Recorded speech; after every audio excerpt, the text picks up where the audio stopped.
for today's adventure, am I even? Can you look at the viewfinder? Because that looks like it's shooting at my navel. Yeah, pretty much it is. Okay, tilt it up. That's better. Okay, so here we have the ancient Bronco. Like everybody that owns a F150 slash, what did they put this front suspension in? The twin traction beam suspension. Every Bronco from 80 to 96. Every half-ton Ford pickup. Yeah, from 81 to whatever, 80 I guess would have been the cutover year. Anyway, we all have one thing in common, which is we have a coil spring front end that eventually sags. I've enhanced that by adding a winch bumper and a winch and a snow plow, which has further caused it to crash, and anybody that's ever had one sees like the wheels do that. So cruising around the internet, everything on the internet is true, basically, especially if you find it in some sort of subgroup of Bronco owners or F-150 owners. Yeah. Anyway, I had rednecks, mullets, and engineering. I had and I don't want to put a huge lip kit in it.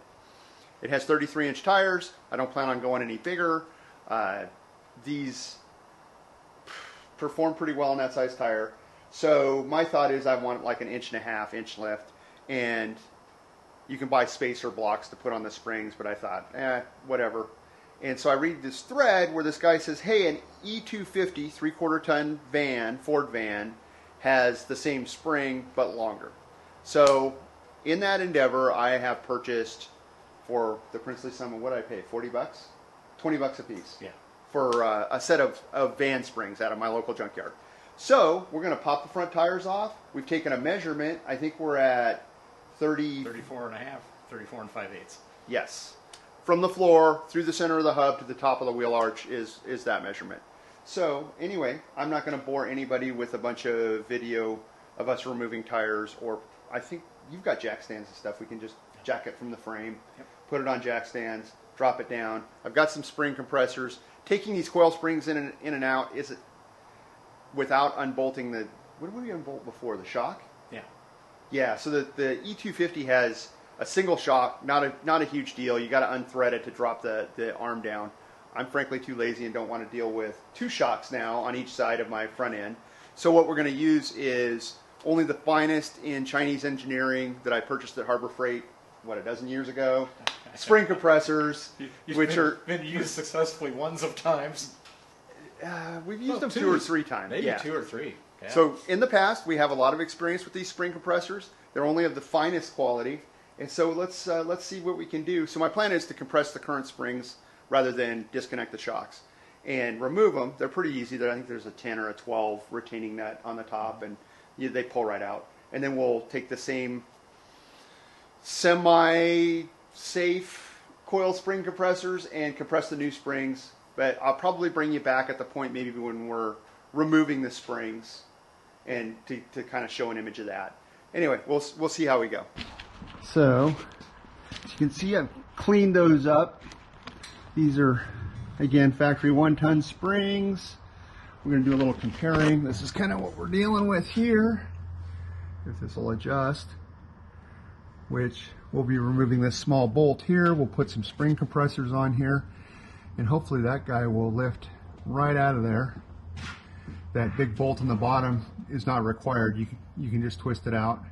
I think we're going to do some measuring with a very finely calibrated caliper system, more commonly known as a crescent wrench, and a tape measure to see if the coil spring, what would you call that, Rick? The diameter of the coil spring? Not the diameter of the coil spring, but the coil itself is the same. And then we'll take one of these bad boys out. These look roughly the same. These ones I have here on the floor. So these springs are the van springs, like I explained before. They're about 11/16 inch around the coil, or the diameter of them. These are about 1/8 of an inch thinner. They appear to be about the same height, so I have super high hopes. Let's see if I can cheat and put a 1.5 inch lift in this thing with about $40 investment. Use these spring compressors that way, because I'm lazy, I don't have to disconnect the shocks. I think it's a dumb and more dangerous way to do it, and here I'll show you briefly why I think that's the case. Here my spring compressors are. right up there. You can see that there's a little gap there. I've sucked it down a little bit. You'll notice I've sprayed some penetrating liquid on the top of the shocks, because I'm gonna loosen those guys. I may even take them out. I know those are awesome shocks. Anyway, they've got probably 1.5 inches or so of threads on top of them. When you take the shocks out of these, I'm putting my flashlight in my mouth so I can point, but it's right here's a nut. And so you just find an open end wrench and a top wrench there, or excuse me, a deep well socket. And they're pretty easy to loosen up, but I just want the extra room. And again, I am not a huge fan of, what would you call that, stored energy in a spring. And so I'm going to take the coward's way out and loosen those shocks, maybe even completely disconnect them. Oh, as you can plainly see, things have gotten serious. I've had to call in the professional. When we removed the other springs from the van, or I did, this large nut that you can probably see down at the base of this, that goes all the way through the axle, no, that can't go all the way through the axle and hit the drive shaft. It's got to be in the housing. Yeah. Because the drive axle goes through there. Yeah, it could be a bolt too, and you get it out after you pull the axle out. Yeah. Which would be a pain. Yeah. To be. So anyway, I am thinking we need to get a breaker bar on that nut and just pop that bad boy off there. Because we've got to get the spring on the end of that. Yeah. Into this deal. I think let's take your sway bar off first. Okay. Because I think if that is a bolt that goes through the hollow axle housing, so we get the nut off where we can't put a wrench on the end of it, we can't get it loose, but we can get it just loose enough to and not be able to put it back together. All right. So which of the links, which of the nuts are you thinking? That one? Probably as good as any. I don't think we got a whole lot of purchase on that, or it moved it a whole bunch with the jack. I guess it did a little bit.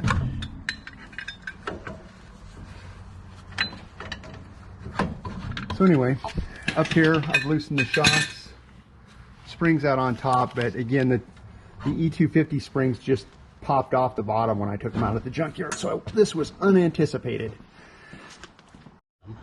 But but I don't think that's really make indexed. Any difference.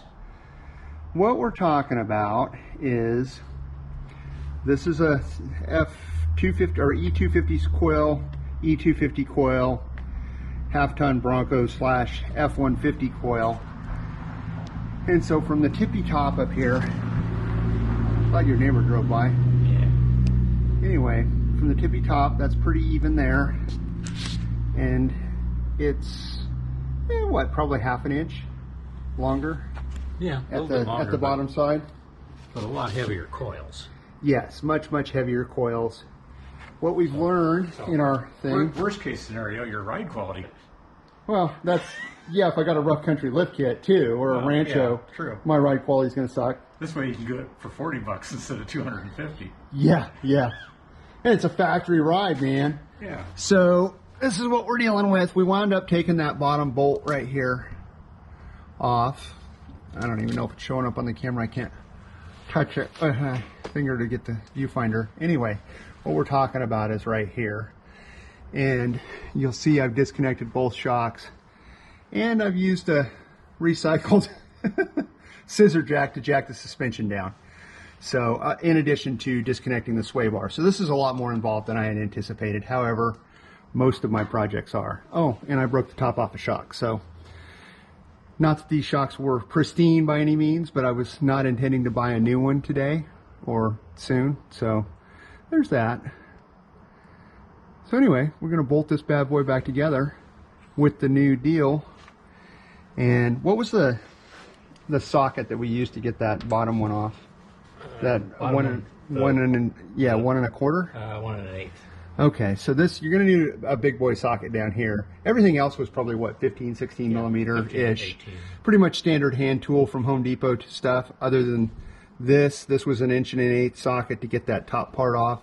We're currently holding we don't want this all to separate, and we don't know exactly how it's constructed, so we do have a floor jack holding it from the bottom.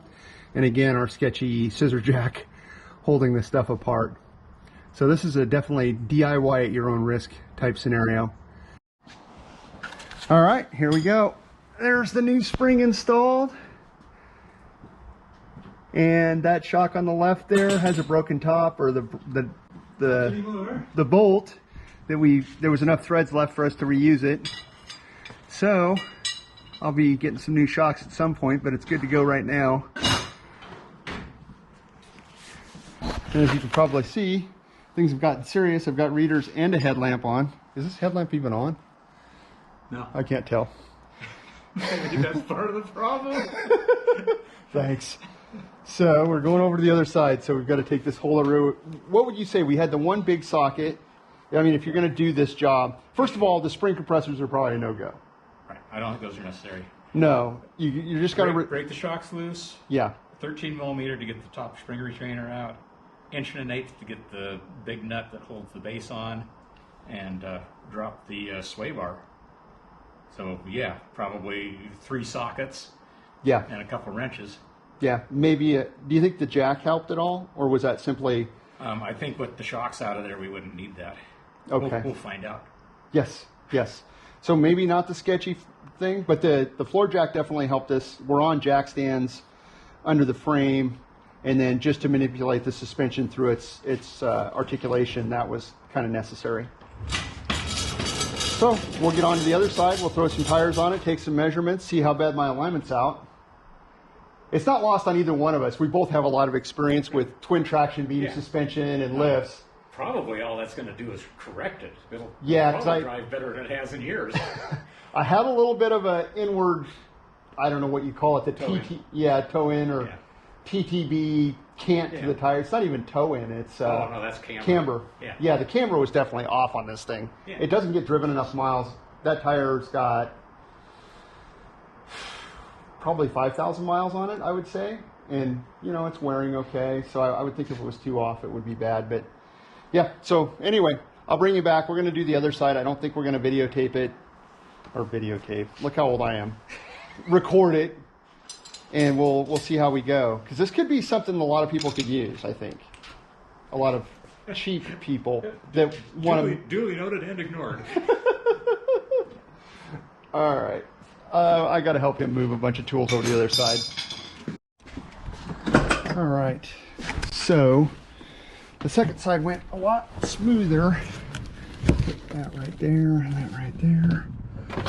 So that side went way smoother. Let me, I'm going to, before I bring you back and show you the result, I'm going to go take a cruise down the road here, about a quarter mile and back to kind of settle it.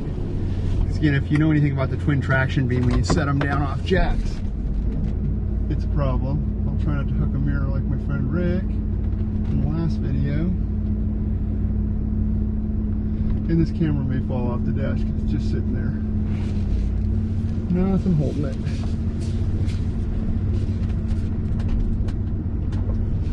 Let's see what we're dealing with here. We will actually, let's take a road trip down Mirkwood. Yes, that's an actual roadway in my neighborhood. We'll hit some potholes. So, definitely changed your camber. Yeah, camber's out. See if we can see this here. Yeah, she's a little pigeon-toed. We're at 36 and 7/8 there.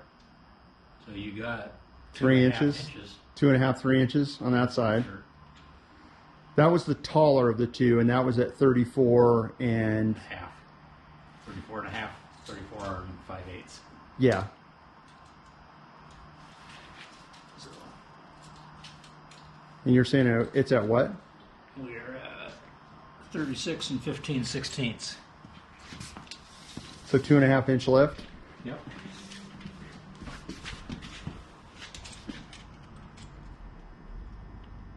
This one you only got 2 inch. We're at 36 and a half here. Dang it. Okay. But this tire looks lower. Looks, oh, like the... Like air. Yeah. It looked lower to start with, I believe. Yeah, okay. All right, so... For $40, I'd call it a success. Yeah. I just got to deal with the camber issue now. Yeah. They make adjustable top gizmos for that. Do I get that on Amazon under adjustable top gizmo, or might there be a more technical term for that? Oh, so there we are looking at it. And so I'm back here with Rick and we're kind of going over, but it really turned out nice, especially from this angle that you can't see the the camber. I think that's it, right? Camber, not caster. Yeah. So what, we already talked about this, but you were saying, or we were looking at the time, we started this at what, 1:15 probably, 1:20? Yep. It's currently 3 something in the afternoon, 4 in the afternoon. It's 4:30, sorry. So I'm thinking 3 hours at least. Yeah. But as you can see in the viewfinder, we're in Rick's shop, but we used hand tools. Yeah. At the end of the day, let me turn this like this.